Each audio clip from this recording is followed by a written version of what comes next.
Hi everybody, it's the Meme Master Pro.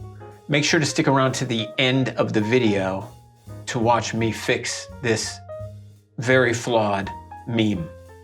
It's not the cold, it's the wind chill. I mean, come on, how many times have we heard this, right?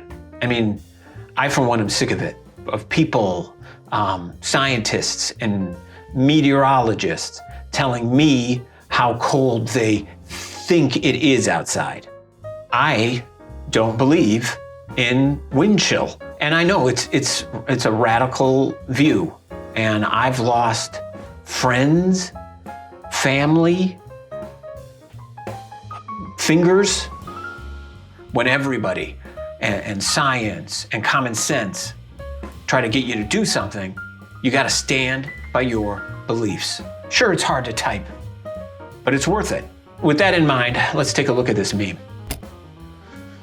It's not the cold, well, we can keep that. It's the pro-wind chill agenda trying to make you think it's as cold as they say it is, but it's actually just a made-up number. Done. I'm gonna email this to everyone I know, and I'm gonna post it to social media. I don't have any social media friends anymore, but if I did, I'm still gonna do it.